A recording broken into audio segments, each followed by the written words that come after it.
예, 안녕하세요. 예. 이제 오늘부터 이제 민법 최종 정리 시간을 갖게 되는데요. 그 저번에 우리 이제 마지막으로 민사법 끝나고 한 두 달 정도 지난 것 같은데 그 사이에 여러분들 이제 형하고 형사하고 공법을 어느 정도 마무리했으리라고 생각하고 지금부터 이제 다시 민법, 민소상법 이렇게 정리를 할 시간인 것 같아요. 그래가지고 일단 우리가 일순환 때 했던 안기장을 이제 요걸로 여러분들이 계속 얘기했지만 이제 한번 마지막으로 정리하고 이제 12월에 또 한번 반복을 해가지고 시험 전날 이제 안기장을 여러분들이 그 하루에 다 볼 수 있는 그런 능력을 좀 키워가지고 가야 돼요. 그러려면은 빠짐없이 이제 정보를 좀 여러분들이 다 좀 다시 복습하고 새로운 정보를 흡수하고 해가지고 그런 작업을 지금 마지막으로 해야 될 것 같아요. 그래서 똑같은 방식으로 민법, 그 다음에 민소, 상법 똑같은 방식으로 이제 진행을 할 것 같아요. 그래서 자료 나간 거는 뭐냐면은 일단 이거요. 여기 판례 보충이라고 한 부분이요. 그래가지고 안기장 이제 올해 여러분들이 이제 최근 판례 여름에 강의를 했었잖아요. 근데 그건 이제 무작위로 나열을 해가지고 그냥 그것만 공부한 거고 여기는 이제 최근 판례에서 이제 여기 그 5페이지 3번 뭐 2번 문단 아래에서 그 해당되는 판례를 다 집어넣어 놨어요. 그래가지고 또 680 법조협에서 나온 판례 중에서 우리 그 안기장에 저기 있거나 또 없거나 그리고 또 지역적인 판례까지 해가지고 빠짐없이 다 보충을 했어요. 그래가지고 아마 이렇게 두 개 합치면은 거의 빠진 게 없을 거예요. 안기장에도 이렇게 두 개를 합치면은. 그래, 최근 판례하고 약간 지역적이라도 어쨌든 680에서 나온 판례들이니까, 그죠? 법조협에서. 그렇게 해가지고 그 해당 페이지를 다 일일이 여러분들 해놨으니까는 거기다가 뭐 써놓든지 뭐 붙여놓든지 아니면 껴놓든지 해가지고 마지막에 한번 다 보고 갈 수 있도록 알았죠? 그렇게 해서 하면은 좀 이렇게 어느 정도는 빠짐없는 단권화가 될 수 있을 거예요. 이제 거의 이제 이번에 신목 끝나왔으니까 이제 그죠?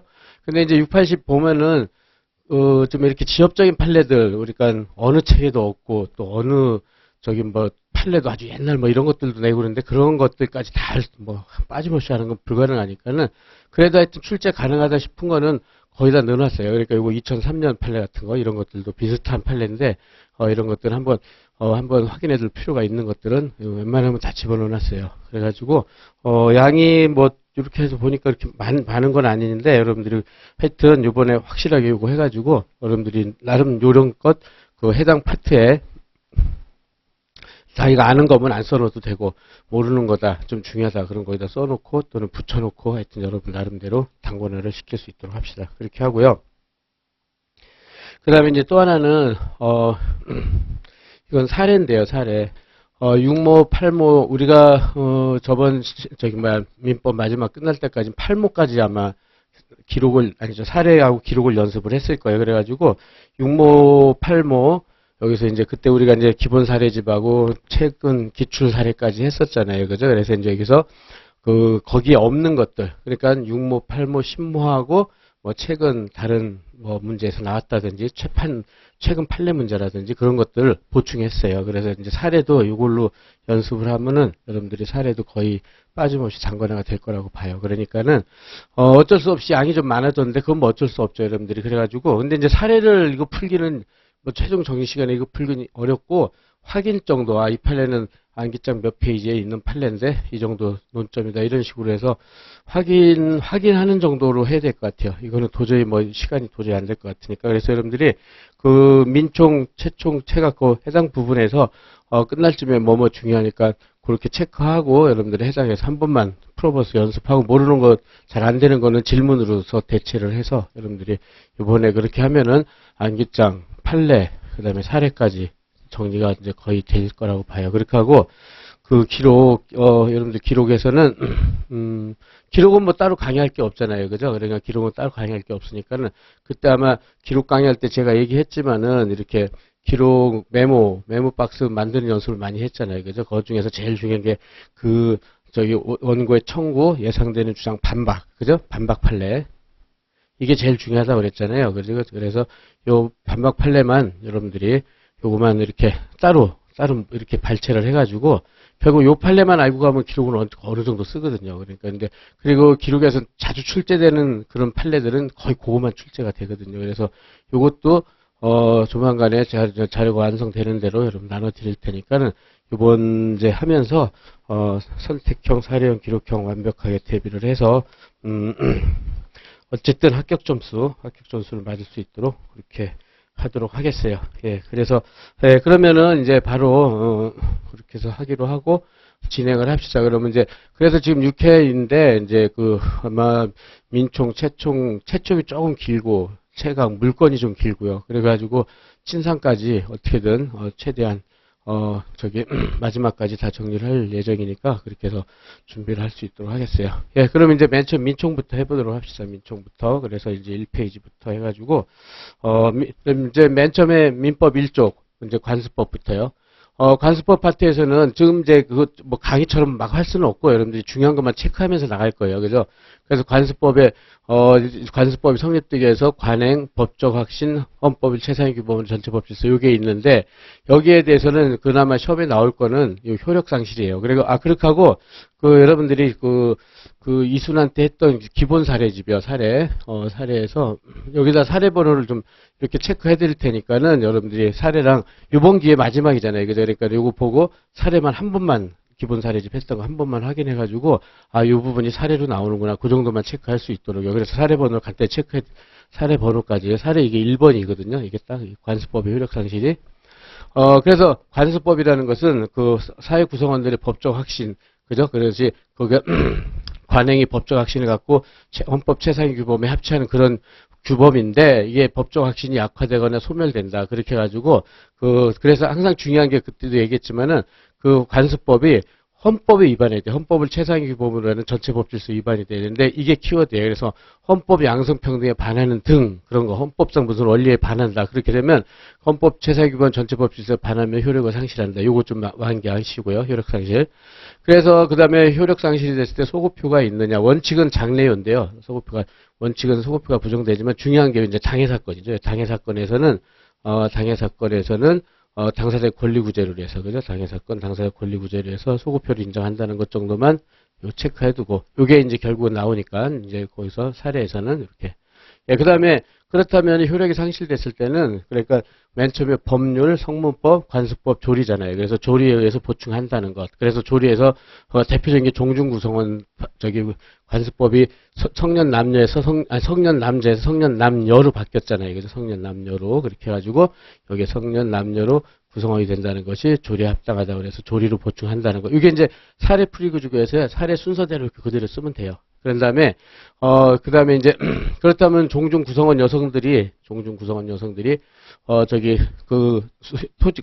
토지가 수용됐을 때 그 보상금을 지급 청구를 할 수 있느냐 이게 이제 문제가 됐죠. 그래서 이 판례가 여러분들이 이제 맨 처음에 첫 시간에 할 때도 했지만은 종중 땅이 있었는데 그렇죠? 이제 국가로부터 수용을 당했잖아요. 그죠? 그래서 수용당하고 보상금을 지급했는데 이 보상금이 종중 구성원인 옛날 관습법에 따라서 성년 남자한테만 분배를 된 거죠. 그래가지고 성년 여성들이 이거를 갖다가 소를 제기해가지고 성년 남녀까지 구성원이 됐고 따라서 여성도 구성원이 됐으니까 보상금 지급 청구를 한 건데 이 판례는 결론은 여기서 소용 보상금 청구에 대해서 부정을 했죠. 판례가 그죠? 부정을 했어요. 왜냐하면은 항상 보상금은 종중재산이잖아요. 종중재산, 총유고, 비법인 사단의 재산 총유고, 이렇게 종중재산의 분배는 처분행위고, 그죠? 처분행위이기 때문에 종중총의 결의, 그러니까 276조에서 총중총의 결의가 있어야 돼요. 결의, 그죠?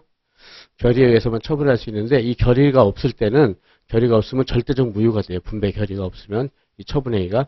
따라서 종원이 종중에 직접 분배 청구할 수 있다. 여기까지가 이제 사례 완결형이거든요. 완결형. 이렇게 해가지고 여기에 따라서 하나를 여러분들이 준비를 해놓을 수 있도록 하면 될 것 같아요. 관습법의 효력상실 파트에서는. 예, 그래서 요거 하나 준비해놓고 그래서 이제 이렇게 논점이 4개 있다는 거 체크를 해놓고요. 그 다음에 다음 페이지 넘어가 보면은 그 다음에 이제 효력상실이 인정한 판례. 그래서 이제 판례가 3개 있어요. 효력상실 판례. 그러니까 이런 거는 선택형 대비죠. 철저히 선택형 대비. 그죠? 그래서 3개 상속회복 청구권이 있고, 종중구성원, 제사 주재자. 이렇게 판례가 3개 있어요. 판례가 3개. 그래서 그 중에서 많이 나오는 게 종중 구성원 앞에서 했던 게, 그죠? 이 종중 구성원 판례였죠. 그래서 지금처럼 여기서 팁은 뭐냐면 종중 구성원이 성년 남자만이었는데 그 종래 관습법은 이렇게 효력을 상실했는데 그 이유가 뭐냐면 어떠한 헌법상 원칙을 반해야 돼요. 그래서 이제 종중 구성원 헌법상 양성 편등 원칙 반하였다. 이게 이제 키워드죠. 이걸 반해서 효력이 상실됐다. 이렇게 되는 거죠. 이게 가장 중요하고. 그 다음에 이제 상속회복 청구권. 999조. 그러니까 이거는 상속회복 청구권이 현재는 999조에 있는데 입법되기 전에는 상속회복 청구권이 관습법으로 침해를 안 날로부터 6년, 이건 외울 필요 없어요. 개시된부터 20년이다. 이렇게 소멸한다는 관습법이 있었는데 이 관습법이 그러니까는 민법 999조가 현재 적용되고 이 관습법은 현재 헌법의 재산권 보호 원칙이나 헌법상 원리에 반한다. 이게 또 키워드예요. 그래서 요거 때문에 저 효력이 상실됐다는 거. 이렇게 하고 그 다음에 이제 세 번째가 제사 주재자.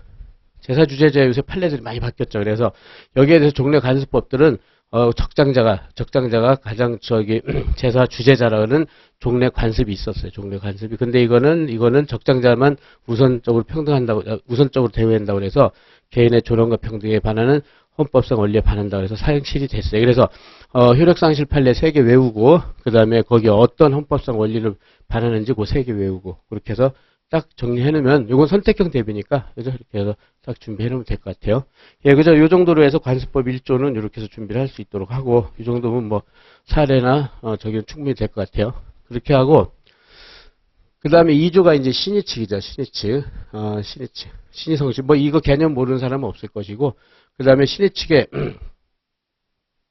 신의칙에서는 여기서 항상 첫 번에 나오는 게 주의할 게 민소법이랑 연계를 시켜놔야 돼요. 그죠? 그래가지고 민소법에서는 민소법의 그 소속요건 중 권리보호익이, 여러분 되살려보세요. 권리보호익이 있으려면 소금 장승신, 소구할 수 있는 권리, 금지사유, 장애사유, 승소확정 판결, 신의칙에 반하지 말 것 해서 신의칙 여기 들어가 있단 말이에요. 그죠? 따라서 신의칙은 소속요건에 들어가 있단 말이에요. 그래서 판례가 이게 잘 나오죠. 그래서 따라서, 신의칙에 반하는 것은 강행규정, 2조, 신의칙은 2조. 지금 2조는 강행규정이란 말이에요. 그죠? 따라서 강행규정이고, 이제 소송요건이에요. 그렇기 때문에 당사자 주장이 없더라도 법원이 직권으로 판단할 수 있는 직권조사상이라는 거. 그죠? 그래서 소송요건은 직권조사상이잖아요. 그죠? 따라서 당사 주장이 없더라도 직권으로 심사를 해서 판단해야 된다. 그래서 판례도 마찬가지예요. 기출판례죠. 그거는. 뭐, 이건 여러분들 한번 읽어보면 되는 거. 이런 것까지 지금 할 수는 없고, 요거만 주의할 것, 요거만. 이렇게 체크하는 것만 체크해두세요. 그 다음에, 신의칙에서 파생원칙으로서는, 이제, 4가지가 있죠. 그래서, 근데 이제 신의칙이 아직은 거의 지금도 본 대로요, 이제 선택형도 한두 번 나오고, 그 이후엔 거의 나온 적이 없어요. 근데 판례는 엄청 많잖아요. 그러니까, 최소한 여기 나오는 것 정도는 해놓고 간다. 이렇게 생각을 해놓을 수 있도록요.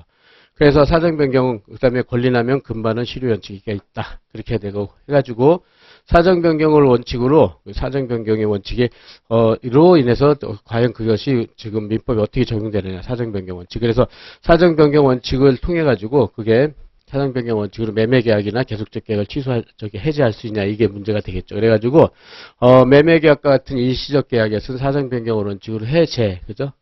해제는 소급적 무효도 해제할 수 있다 하는 걸 인정하고, 그 다음에 계속적 계약, 그래서 계속적 보증 계약에서도 사정 변경을 이유로 해지, 장래효, 이렇게 2가지 대구적으로 외워놓고요. 그죠? 이렇게. 그 다음에 여기서 이제 최근 판례는, 사정 변경을 원칙으로 매매 계약과 같은 일시적 계약을 해제를 하려면, 이게 키워드예요. 계약의 목적을 달성할 수 없어요. 이거는 민법 전체적으로 해제 요건이라고 생각하면 돼요. 해제 요건은 항상 계약 목적 달성 불가, 그게 요건이라는 거 정확하게 체크를 해놓을 수 있도록. 예, 이 정도면 될 것 같아요. 일시적 계약, 매매, 해제, 계속적 계약, 보증계약, 해지. 그 다음에 키워드는 요건으로 치면은 목적 달성 불가. 요거를 체크해놓고 이 정도로 하면 될 것 같아요. 그 다음에 그렇다면 사정변경 원칙으로 해제하기는 요건. 이건 여러분들 다 외우죠. 사회 귀신. 사정변경이 있을 것, 성립기초가 되는 객관적 사정이 변경되고, 그 다음에 예경 가능해야 되고, 그 다음에 귀책사유가 이런 건 사정변경이 귀책사유로 인한 것이 아니어야 되고, 그죠? 그 다음에 그럼에도 불구하고 당초 계약 내용대로 구성적으로 인정한 신의칙에 반한다. 사회기신 외우고요. 그래서 처음에 잘 나오는 게 1번 요건이 잘 나와요. 1번 요건이 법률행위 성립 당시 성립의 기초가 돼야 되는데 성립의 기초가 되지 않았던, 그죠? 성립의 기초가 되지 않았던 사정이라든지 객관적 누가 보더라도 그런 사정 변경이 된 사정이어야 되는데 자기 혼자 당사자 그죠? 표의자만 의혹을 갖는 거 이것만 가지고는 안 된다는 게 두 개가 잘 나오니까 체크를 해서 요건론을 체크해 놓는 정도 합시다. 이렇게 하고.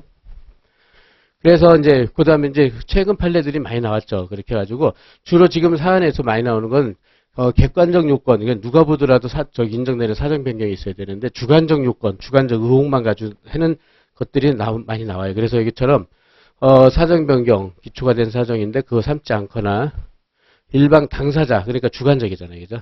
주관적 변경에 따른 불이익이나 위험 이런 건 안 된다는 거예요. 그러니까 그렇죠?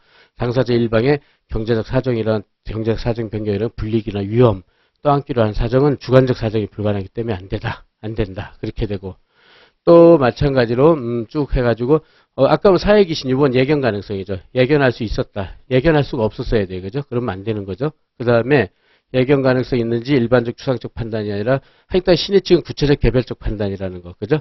그럼 또 마찬가지 사정 변경을 예견했다면 체결하지 않았을 것이다. 그러니까 여기서는 주로 이렇게 주관적 사정하고 예견 가능성 판례가 많이 나오기 때문에 요거 위주로 해서 이것도 사례 나오기는 어렵고 선택형 위주로 좀 정리를 해둘 수 있도록 합시다. 그 다음에 이제 사정 변경의 효과에서는 여기서 본 대로 아까 본 대로 법률행위 해석을 통해서 이제 수정해보고 안 되면 해제나 해지, 주로 이제 해제나 해지죠. 일시적 계약은 해제하고 계속적 계약은 해지하고. 요 정도만 잘 체크하면 충분할 것 같아요. 여기서는 새로 들어간 판례는 없으니까. 그 다음에 이제 권리남용. 권리남용도 마찬가지로 권리행사가 권리남용이 되려면은 여기서 객관적, 주관적 요건, 그죠? 두 가지를 구비해야 된다. 객관적, 주관적 요건. 그래서 객관적 요건으로 권정사고라는데 권리 존재와 행사, 그 다음에 그것이 권리 행사가 정당한 이익을 결여하거나 그 다음에 사회질서에 반해야 돼요. 그 다음에 주관적 요건으로서 그죠? 상대방한테 오직 고통을 주려는 데 있을 뿐 자기한테는 아무런 이익이 없는 거. 그래가지고 이렇게 네 가지를 땄는데 권정사고, 그래서 권리 행사 이거는 사례 나올 가능성이 좀 있으니까. 그리고 이거는 사례 번호가 사례가 3번에 있으니까 이거는 여러분 기본 사례집에 3번에 있어요. 그래서 한 번만 체크할 거예요. 사례 써먹는 게. 예, 그래서 이제 객관적 요건, 주관적 요건을 구비한다. 권정사고. 그 다음에 또 하나는 여기서 주관적 요건은 객관적 사정이 있으면 추인할 수 있다. 그래서 요거까지 좀 따놓으면 되겠네요. 권정사고, 추까지. 예. 그래서 이렇게 해서 이제 정리를 할 수 있도록 하고. 예, 그래서 판례도 마찬가지로 주관적 요건을 구비한다는 거. 그래서 이 정도로 해서 여러분들 간단히 체크하고. 그 다음에 이제 권리남용의 효과로서는 권리남용이 되면 그 권리에 그 법률 효과가 생기지 않죠. 대표적인 게 청구권이 남용되면 청구 기각이라는 거. 그죠? 그러니까는 신의 측에 반하면, 권리 행사가 신의 측에 반하면, 신의 측 자체에 반하면 그게 청구 기각이야. 청구 기각. 그죠? 청구권이 발생하지 않으니까. 그래서 이건 일반론으로 생각해 놓고. 그 다음에 아까 말한 사례 3번이요. 사례 3번이 요거죠. 사례 3번이 요건데, 여기. 요 사례죠. 철거 사례. 그죠? 그러니까 철거 사례. 그러니까 여러분들이 신의 측의 사례는 거의 없는데, 물청에 많이 나와요. 철거 청구권 같은데, 그렇게 된다. 그렇게 돼가지고, 토지 소유자가, 그죠? 건물 철거, 그죠? 토지 소유자가 건물 철거를 한다. 그것이 권리남용에 해당되려면, 이렇게 건물 철거 청구하는 것이 토지 소유자에게는 별다른 이익이 없는 반면, 건물 소유자한테는 피해가 극심한다. 이렇게 해요. 그렇게 해가지고, 요게 이제 요 객관적 요건이란 말이에요. 대표적인 게 요게. 마치 비례 원칙처럼, 그죠? 건물 철거를 하는 토지 소유자한테는 별다른 이익이 없고 오직 건물 소유자한테만 손해가 막심한 거죠. 그렇게 해서 객관적 요건이 구비되잖아요. 그럼 써먹는 게 요게 이제 키워드로 해가지고 요게 이제 키워드를 해서 이렇게 쓴 다음에 어떻게 하냐면 따라서 권리 행사가 정당한 이익이나 사회질서에 반하고 그것이 객관적 요건이 구비되기 때문에 주관적 요건 추인된다. 따라서 주관적 요건 인정된다. 따라서 권리남용이다. 이렇게 쓰면 되거든요. 그대로 이 사례를 보고 그렇게 포섭하는 방법 이렇게요. 예, 그 정도로 해서 권리남용도 이렇게 마지막으로 한번 간략하게 정리를 하는 식으로 할 수 있도록 하고 그 다음에 넘어가세요. 그 다음에 금반원도 마찬가지로 선행에 모순되는 후행행위죠. 그러니까 이거는 말 그대로 요건 따면 될 거예요. 선행위가 있을 것, 그 다음에 선행행위를 신뢰를 할 것, 그게 정당한 신뢰를 하고, 그 다음에 거기에 대해서 모순되는 후행행위를 하면은, 그 모순되는 후행행위는 신의 측에 반해서 권리 행사가 안 되죠. 그죠? 그러니까 요거는 선정 해가지고 간단히 해놓고. 그 다음에 이제 요거 사례가 나오면 요건데, 요것도 사례 4번에 있어요. 기본 사례. 그래서 좀 중요한 판례 같은 건 사례집이 거의 있기 때문에 여러분들이 이렇게 사례 4번. 그래서 이것도 유명하죠. 그죠? 그러니까는, 국토이용관리법, 토지거래 허가를 받지 않고 매매를 했어요. 그렇게 해서 선행행위를 해놓고, 그렇게, 그죠? 선행행위로 강행법규 위반에 국토이용관리법 위반한 매매를 해놓고 나중에 가서 스스로 그 국토이용관리법 위반이 무효다 주장하는 것. 그럼 분명히 선행에 모순되는 후행행위잖아요. 그래서 그렇게 신의측에 반하면 권리행사를 못하는데, 그래서 이거를 권리행사를 무효 주장을 못하느냐. 근데 판례는 유명하죠. 강행법규하고 신의측이랑 충돌하면 강행법규가 우선한단 말이에요. 그래가지고 이거를 신의측이라는 이유로 배척하면 키워드가 요거죠. 국토이용관리법 입법 취지를 완전 몰각시킨다. 따라서 그런 주장은 신의측에 반한다고 할 수 없다. 이렇게 되죠.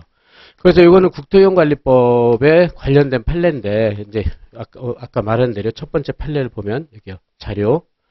그럼 여기서 이제 지금 금방 얘기했지만은 여기 5페이지 그죠? 거기 5페이지 3번에 2번 문단 아래 그죠? 거기다 체크해 놓으라는 건데 이 판례는 아까 그거는 국토이용관리법에 한정된 판례고 이거는 강행법규 전체. 그래서 좀 의미가 있는 것 같아요. 강행법규 전체를 갖다가 일반론처럼 판시한 판례예요. 그래가지고 강행법규 위반한 자가 스스로 약정의 무효를 그죠? 약정의 무효를 주장하는 것이 신의측의 위배라는 이유로 행사를 주장을 배척한다면 또 나오죠. 여기서 강행법규를 배제하는 결과가 되기 때문에 여기서 강행법규의 입법 취지를 완전 몰각시킨다. 하기 때문에 특별한 사정이 없는 한 이 같은 주장이 권리남용에 해당되거나 신의측에 반한다고 할 수 없다. 이렇게 돼가지고 일반원칙으로 나왔으니까 그죠? 이렇게 해서 아까 판례는 국토이용관리법 그런 것들이 많죠. 국토이용관리법도 있고 뭐 근로기준법도 있고 그런데 이렇게 저 강행법규 일반론으로 이렇게 하나 통칙으로 여러분들 하나 이렇게 체크해서 거기다가 준비를 해 두면 될 것 같아요. 그죠? 이렇게 해서 준비하고 그런 식으로 계속 준비할 테니까는 여러분들 오늘 가서 복습을 할 때 확실하게 준비를 해 놓을 수 있도록 합시다. 예, 그 다음에, 그래서, 금반은 그렇게 됐고, 그 다음에 실효의 원칙, 실효. 예, 실효의 원칙도 뭐, 이것도 요건도 금반원의 일종이죠. 그래가지고, 선행행위로 상당 기간 동안 권리 행사를 하질 않았어요. 그래서 더 이상 권리가 행사하지 않을 거라고 정당한 기대를 가졌어요. 그죠? 그런데도 불구하고 권리 행사했다. 그러니까 금반원이랑 비슷하단 말이에요. 그죠? 그 권리에서 신의치가 허용되지 않는다. 그래서 상신권신에서 앞잡혀서 했는데 여러분들이 이렇게 해서 뭐 이거는 사례까지 나오지는 않을 것 같고 근데 하여튼 단순 암기를 위해서 하는 식으로 하고 그 다음에 이 판례는 뭐 종전 소유자랑 이거 여러분들 한번 체크하는 정도 옛날 기출문제에서 넣는 거니까 지금은 이 정도로만 해놓을 수 있도록 하고요. 그래서 실효의 원칙에서도 지금 보면은 다시 거기서 봐보면 이것도 이제 이번에 8모에서 나왔던 판례인데 그냥 기본서 같이 두꺼운 책에는 있는데 여기 암기장은 너무 저기 했는데 어쨌든 하나 암기해두면 될 것 같아요. 그렇게 해가지고 인지청구권이요. 인지청구권.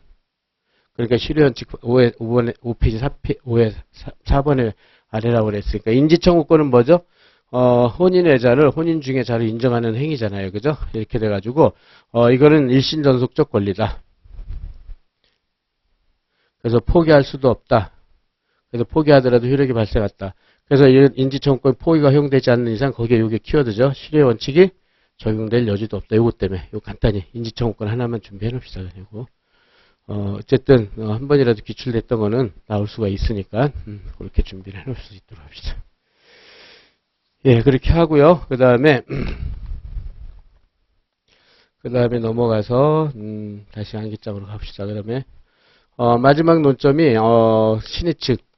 그래서 이제 대표적인 게 지금 여러분 보면 알겠지만은 여기 간단히 써놨지만은 이제 어떤 당사자 매매를 했다. 매매 대금이 10억이다. 그러면 10억인데 그 계약상 급부를 신의측에 반한다는 이유로 5억으로 감축하거나 이렇게 축소시키는 거. 그죠? 그런 것들은 제한하는 건 인정되지 않는다는 거예요. 그래가지고 요게 원칙이죠. 원칙 이게 원칙이고 지금처럼 유효하게 성립된 계약상 책임을 신의측과 같은 일반 원칙에서 제한하는 것은 사적자치 법정 중대한 이유이기 때문에 이랬을 때는 일단 유효하게 성립된 계약 급부이행 청구하는 때는 법원은 급부의 일부를 감축하는 거 이렇게 10억에서 5억, 4억 이렇게 하는 것은 원칙적으로 허용되질 않아요. 요거까지.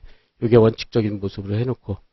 근데 딱 하나 지금 판례 이것도 계속 반복돼서 나오는데 우리 하려고 하는 변호사예요. 변호사의 소송 위임 사무처리 보수 그러니까 변호사 비용 그죠? 변호사 비용. 그래서 변호사 비용도 원칙은 그죠? 원칙적으로는 약정 보수액 전부를 청구할 수 있겠죠. 다만 여기서는 유일하게 제한을 해요. 그래가지고 약정 보수액 부당하게 과다하다. 그래 신일측에 반한다. 그러니까 예외적으로 적당하다고 인정한 범위 내 보수액만 청구할 수 있다. 그래서 요게 예외로 나와요. 이게 선택형에 나와요. 이게 선택형에. 그러니까 여러분들이 요거 예외 하나 준비를 해놓는다. 그죠? 그래서 요 정도만. 다만 이것도 뭐 이런 계약자의 원칙에 대한 중대한 제한이기 때문에 함정 근거 있어야 된다 해가지고 원칙 예외로 하나 준비를 해놓고 요게 요새 많이 나오는 것 중에 하나죠. 그러니까 그렇게 해서 준비를 해놓을 수 있도록 합시다. 예, 그래서 2조까지 하고 그 다음에 3조죠. 민법 3조 권리능력. 그죠? 권리능력은 그죠? 살아서 출생. 그죠? 전부 노출설이죠. 살아서 출생해가지고 사망하실 때까지 맥박 정지설까지. 그래서 이제 이거는 뭐 권리능력에 관련된 조문이 3조죠. 그렇게 하고 거기에 대해서는 논점이 되는 게 태아죠. 태아.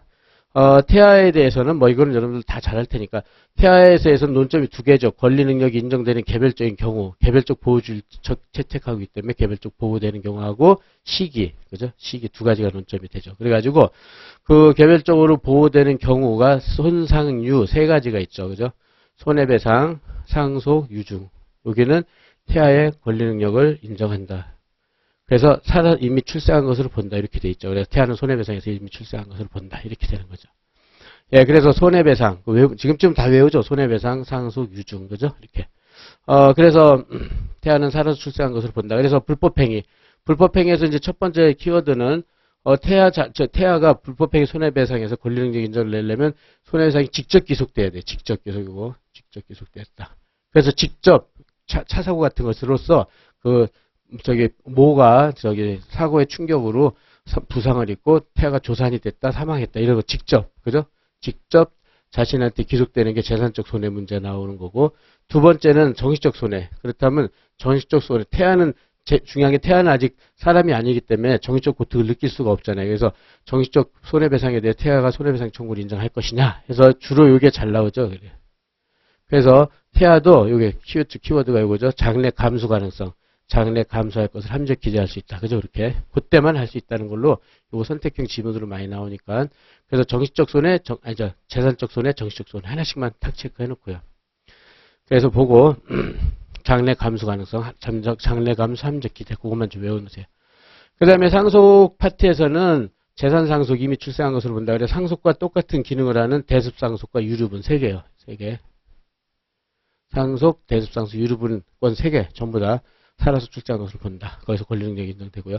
그 다음에 유증, 유언으로 증여하는 건데 이건 단독행위죠. 그래서 단독행위다. 그렇게 해가지고 유증에 대해서도 1064조, 1003조를 준용하고 있다. 따라서 태아의 권리능력을 인정하고 있다. 여기까지만 인정이 되죠. 여기까지만. 유증까지. 그런데 이제 문제가 또 이제 사인증여에서 가끔 선택형 같은 게 나오는데 사인증여는 계약이에요, 계약. 그러니까 청약과 승낙. 그러니까 사인은 사망을 원인으로 사망 시 얼마를 주겠다 하는 거 청약과 승낙이 있어야 되고, 그 다음에 사인증여하고, 그 다음에 여기서 본 대로 생전증여. 그래서 이렇게 생전증여 살아있을 때 뭘 주는 거잖아요. 그죠? 근데 이제 판례는 생전증여는 없고 사인증여만 있어요. 사인증여에서 그렇다면은 태아의 권리능력 인정되느냐? 근데 판례는 부정하고 있죠. 그죠? 그래서 판례는 일단은, 증여, 그죠? 그러니까 유증처럼 단독회가 아니라 계약이니까 청약과 승낙 의사 표시가 있어야 된단 말이에요. 그래서 태아의 수중행위, 이게 키워드죠. 태아의 수중행위. 수중행위가 승낙의 의사 표시예요. 승낙의 의사 표시. 이것이 있을 수가 없다는 거예요. 그죠? 그게 필요하다. 근데 우리 판례는 여기 시기에서 정지조건서를 취하잖아요. 그죠? 정지조건서를 취하니까 태아인 동안에는 태아인 동안에 법정 대리인이 있을 수 없고, 그 다음에 법대리인 수중행위가 불가능하다는 거죠. 그죠? 이렇게 해가지고, 태아의 수중행위, 그 다음에 정지조건, 법대 없다. 이렇게 세 가지를 체크해가지고, 태아의, 사인증에서는 태아의 권리능력 부정하는 쪽으로. 그래서 손상유사, 그죠? 손상유만 인정되고, 사인증이 안 되고. 그 다음에 태아의 권리 인정되는 시기는 그래서 판례는 지금 정지조건설이라고 그랬잖아요. 그죠? 그래서 정지조건은 이제 여러분들, 정지조건설, 이건 처음에 나오는 거지만 조건은 장래 발생할 것이 불확실한 사실이죠. 그 다음에 정지는 효력 발생을 의존시키는, 효력 발생을. 따라서 태아인 동안에는 권리 능력이 없어요. 첫째. 그래서 살아서 출생이 조건 성취죠. 살아서 출생한다. 이게 조건이 성취된 거예요. 그랬다면 권리 능력이 발생하는 거죠. 그죠? 취득한다. 그죠? 그러니까 태아인 동안은 권리 능력 없다. 사례 출생하면 그때 비로소 소급해서 권리능력 취득하니까 정지조건설이죠. 따라서 태아인 동안에는 권리능력도 없고 법정 대리인도 있을 수가 없다. 그죠? 이렇게. 그죠? 그래서 이것도 정확하게 키워드 위주로 해서 딱 정리를 해두면 충분할 것 같아요. 예, 그래서 이제 요건 여러분들이 맨 처음에 나오는 거니까 다 잘 할 거라고 보고. 그 다음에, 권리능력 파트에서 논점이 되는 게 동시사망 나오죠. 동시사망. 그래서 동일한 위난, 뭐, 비행기 사고라든지, 배 사고라든지, 그죠? 사망했을 때는 동시에 사망한 것으로 추정한다. 그래서 여기서 중요한 거는 동시 사망했을 때는 가장 중요한 게 이것도 물어보면 여러분들이 지금 물어봐도 이걸 잘 모르던데 동시 사망의 가장 중요한 요건은 만일 부자간 그죠? 이렇게 해서 가다가 뭐 비행기 사고 났다. 그러면 상속이 일어나질 않아요. 상속이 일어나질 않아요. 이게 가장 중요하니까 지켜야 된다. 일단 저 동시 사망 왜 논의의 실익이냐? 상속이 안 일어난단 말이에요. 그죠? 상속이 일어나지 않는다. 그렇지만 대습 상속은 일어난다. 이렇게요. 그래서 반대 해석상 요 상속은 본의 상속이에요. 본래 상속. 그러니까 아버지가 죽으면 자식한테 상속이 되잖아요. 그러니까 그런 게 일어나질 않아요. 그래가지고 다른 사람한테 상속이 돼버려요. 그렇게. 그렇지만 대습 상속은 인정한다는 거. 그래서 요거를 여러분들이 잘 준비해 놓는다. 뭐 동시사망이 시험에 나오는 건 이것밖에 없으니까 상속, 본의 상속 된다. 본의 상속 부정, 대습 상속 긍정. 알았죠? 이렇게 해서 딱 준비를 해 놓을 수 있도록 합시다. 예, 그래서 2조, 3조 이 정도로 하고 그 다음에 이제 5조, 4조, 5조 해서 나오는 게 이제 그 능력 파트죠. 능력 파트. 그래서 이제 자연인의 의사 능력, 행위 능력, 그리고 권리 능력. 그러니까 자연인은 권리 능력, 의사 능력, 행위 능력 있잖아요. 그래서 권리 능력, 의사 능력, 행위 능력. 그죠? 그래서 권리 능력은 지금 태아, 동사망 이런 게 문제가 되고 그다음에 의사 능력이죠. 의사 능력. 그래서 의사 능력도 뭐 가끔 선택형 지문 사례 일론적으로 나올 수 있으니까 이렇게 해가지고 의사 능력 한마디로 판단 능력이라고 그랬죠. 판단 능력. 어떤 법률행위를 했다. 그죠? 어떤 당사자가 법률행위 매매 같은 걸 했어요. 그죠? 그 법률행위의 결과를 판단할 수 있는 능력인데 그게 없는 걸 말하는 거죠. 그게 의사 무능력자죠. 그죠? 그래서 의사 능력은 구체적 개별적으로 판단한다. 그리고 법률행위가 특별한 법률적 의미나 효과가 부여됐으면 요거까지도 이해를 할 수 있어야 된다. 그래서 요 특별한 법률적 의미나 효과가 저당권이란 말이에요. 저당권이 설정되어 있는 거. 그죠? 저당권이 설정되어 있는 거. 그래서 저당권의 의미나 효과를 이해를 할 수 있어야 돼요. 그죠? 그러니까 일반적 법률행위를 판단할 수 있는 능력, 특별한 법률적 의미나 효과 부여됐으면 그것까지 인정할 수 있는까지도 요구하는 게 판례라는 것. 그래서 이제 요 지문, 요게 이제 요 판례가 가끔 나오니까 선택형 지문으로 체크해 놓고 그 다음에 의사무능력자의 법률행위 효력. 그래서는 의사무능력자 법률행위 효력은 절대적 무효죠. 권리 능력이 없어도 절대적 무효, 의사 능력이 없어도 절대적 무효예요. 절대적 무효. 이제 나중에 한 번에 정리하겠지만 여러분들 그때도 민법 총칙할 때 뭐 무지하게 연습 많이 했죠. 절대적 무효 되는 거 6개가 있다. 그래서 권리 능력, 의사 능력, 확정 가능, 적법, 사회적 타당성이 없으면 절대적 무효이다. 이렇게. 어쨌든 지금 아까 권리 능력이 없고 이제 의사 능력이 없으면 절대적 무효예요. 그렇죠? 그렇게 돼가지고, 그렇다면은, 절대적 무효이고, 그런 다음에 여기서 또 아까 나오는 것이 나오는데, 의사 무능력자인데 자기가 선행행위로 의사 무능력자라고 말을 안 했어요. 그리고 하고, 법률행위를 해놓고, 그 다음에 나중에 와서 후행위로 무효 주장을 한단 말이에요. 그죠? 이렇게.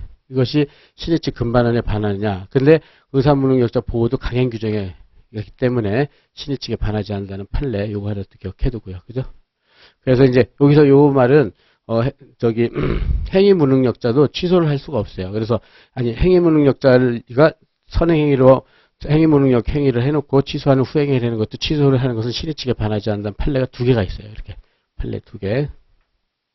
그래서 무능력자, 행위 무능력자나 의사는 무능력자 보호하는 것은 전부 다 강행법규라는 거 기억해두고 신의칙에 반하지 않는다는 거 요거를 하나 준비를 해놓고 그 다음에 이제 의사 무능력자 법률행위가 무효가 되는데 부당이득. 그래서 이 판례는 의사무능력 요 판례가 잘 나오죠. 요 판례가 그렇게 해가지고 이게 사례 아마 여기 요 파트가 사례 6번에 있을 거예요. 사례 가면 이렇게 해서 사례 6번 기본 사례집에 있는 거니까 그거를 준비해 놓고 그래서 판례는 의사무능력자는 행위무능력자인 제한능력자 보호와 동일하게 취급을 해요. 그렇게 해가지고 제한능력자 보호를 해서 141조 단서예요. 그죠? 141조 단서가 뭐죠? 748조의 특칙인데 부당이득은 어떻게 되죠?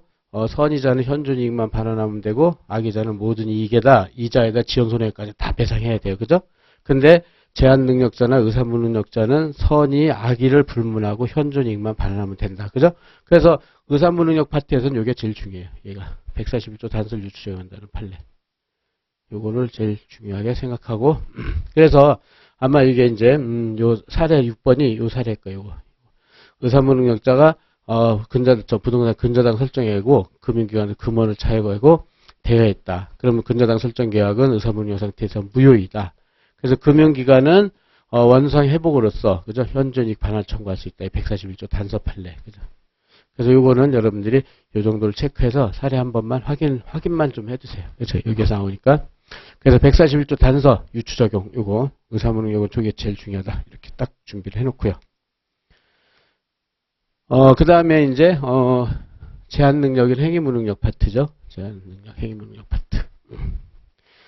예, 그래서 이것도 뭐 행위 무능력도 이제 뭐 선택형, 뭐 사례형 많이 나오는 건 아니지만 어쨌든 준비를 해놔야 되겠죠. 그래서 여기서 행위 무능력은 일단 취소할 수 있는 행위라는 거, 그죠? 취소할 수 있는 법률행위라는 거 체크해두고.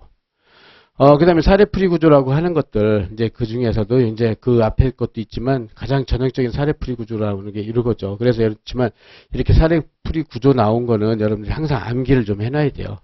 왜냐면 이게 이제 사례도 되지만은 결국은 기록풀이 구조랑 똑같잖아요. 여러분들 그 경험을 해봤겠지만은 기록풀이 구조랑 똑같다고요. 그러니까는, 사례풀이 구조를 기록풀이 구조에 해서 1타 2피니까는 요런 거, 이게 기본 구조들이잖아요. 이렇게 정확하게 외우는다. 그렇게 해가지고, 일단 미성년자 사례풀이 구조에서는 미성년자, 그죠? 시험은 거의 미성년자가 나오니까, 미성년자가 이제 부당이득으로 자기 법률행위를 취소하고 반환 청구를 한다. 그래서 이제 취소 요건, 그죠? 제한 능력, 재단취, 제한 능력자, 단독의 재산적 법률행위, 취소여사피 도달. 이렇게 해가지고 하면은 저것도 사례도 쓰고 기록 쓸 때도 저렇게 딱 요건 사실을 목차와 또는 내용화하라고 그랬잖아요. 그죠? 그렇게. 그런 다음에 여기서 피고가 항변을 할 수 있는 것들은 다시 여기서 5조, 6조, 8조, 그죠? 15, 16, 17, 143, 145, 146. 그래서 9개 논점이 나오잖아요. 그죠? 그래서 이제 이게 보통 책들은 다른 책들은 이렇게 산재되어 있지만 여러분들 한꺼번에 다 모아서 이렇게 딱딱 준비할 수 있도록 해보세요. 예, 그래서 이렇게 딱 3대 9, 그죠? 그래서 청구하고 항변 그러면 이렇게 해서 딱 준비를 해놓고 그래서 이제 여기서부터 이제 미성년자의 여기서 법률행위 효력 여기부터 들어가는 거죠. 그래서 미성년자는 제한 능력자이다. 단독으로 위한 법률행위를 할 수 없고 법대에 동의를 얻어야 된다. 그죠? 그래서 법대에 동의를 얻어야 되는데 그걸 얻지 못하면 취소할 수. 이건 누구나 다 잘하는 거고. 그래서 그 취소 요건으로서는 아까 본 대로요. 제한 능력자, 그 다음에 단독의 재산적 법률행위를 해야 되고, 그 다음에 취소 사표 이렇게 해서 이것도 지금 이제 마지막 요건 사실 외우는 거니까 확실하게 외울 수 있도록 하고. 다만 예외적으로 미성년자의 법률행위 취소할 수 없다. 단독으로 유효하게 할 수 있는 행위, 그죠? 단독으로 유효할 수 있는 행위에서 가장 전형적인 게 그 단처 용언에서 단독으로 단순히 권리만 얻거나, 그죠? 의무를 면하는 거 5조이랑 단서, 그죠? 다 했고. 그 다음에 6조 유명하죠. 이제 6조 처분이 허락된 재산의 처분행위, 처분이 용돈 같은 거죠. 용돈 처분이 허락된 재산의 처분행위. 그 다음에 영업이 허락됐을 때, 그죠? 영업이 허락됐을 때 영업에 관한 행위. 이게 이제 이렇게 그래서 단처, 영, 혼. 그 다음에 성년 혼인, 미성년자가 혼인했다. 그러면은 성년 의제로서 이제 그때부터는 성년이 됐기 때문에 취소할 수가 없죠. 그래서 여기서는 여기 성년 의제 효과는 혼인이 해서 이혼됐다 하더라도 존속한다는 게 가끔 선택형에 나오니까 요거 예, 성년 의제 효과까지 체크해 놓으면 될 것 같아요. 단처용은. 그 중에서 이제 중요한 판례, 이제 처음에 나오는 것들을 보면은 아까 금방 했지만 요거요.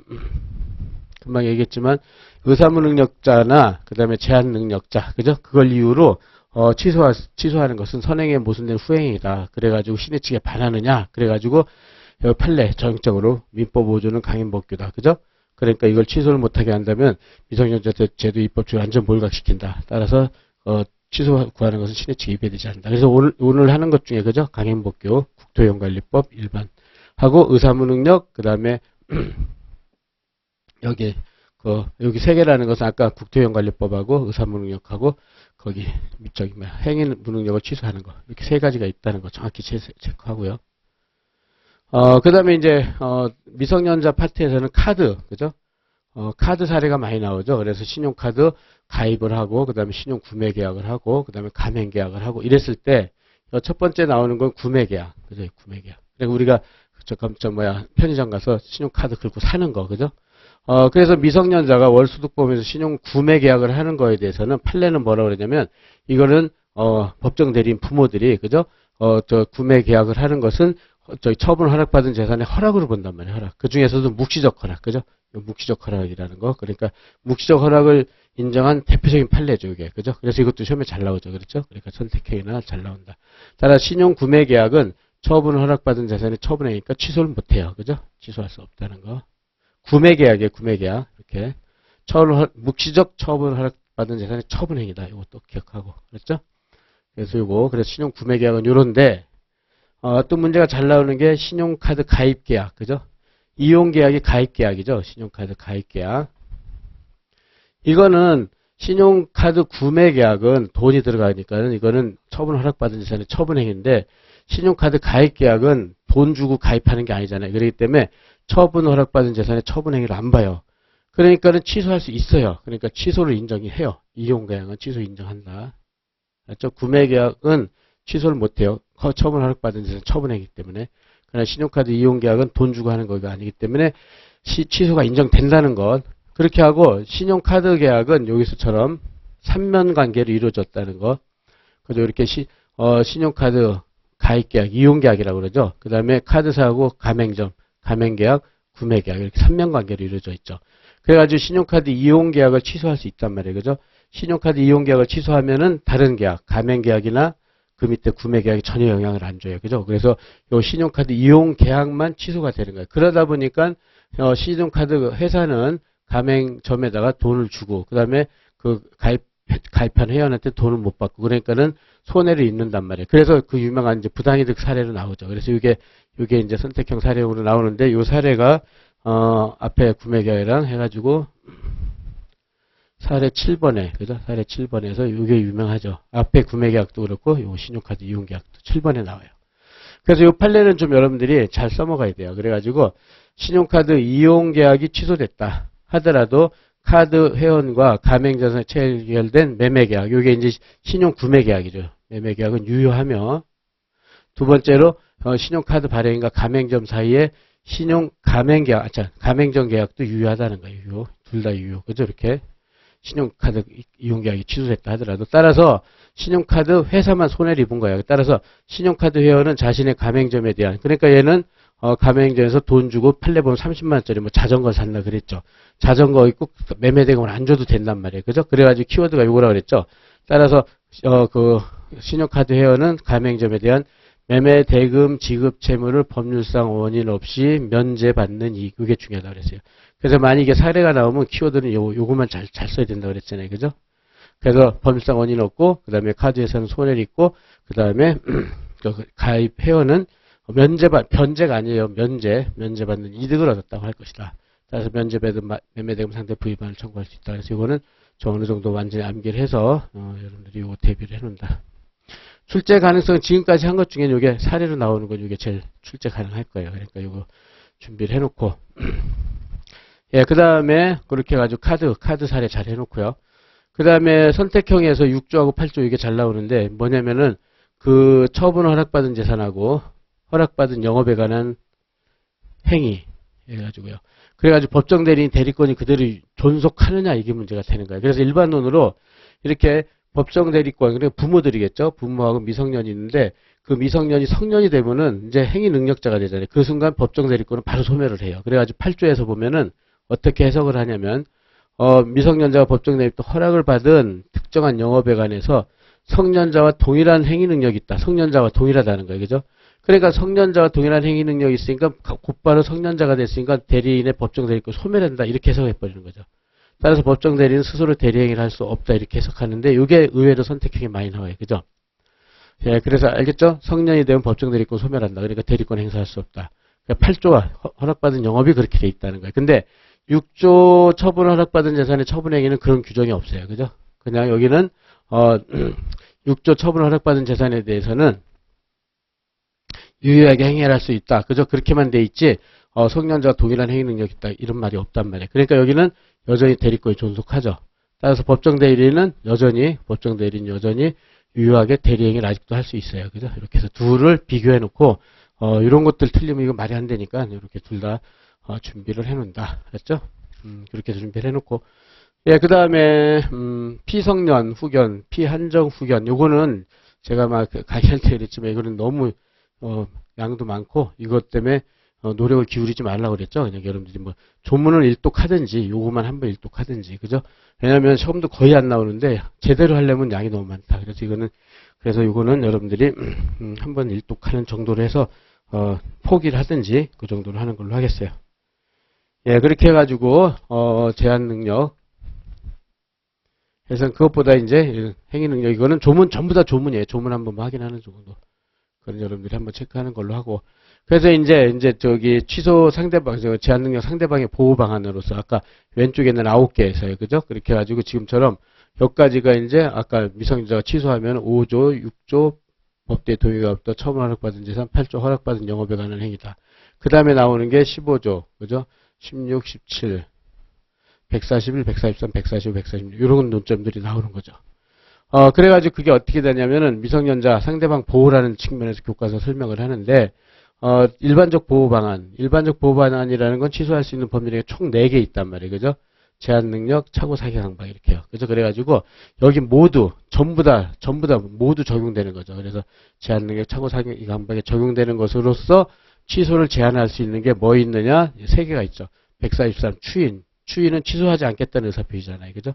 그 다음에 법에 규정된 추인 사유, 법정 추인. 그 다음에 취소의 단기 소멸시효.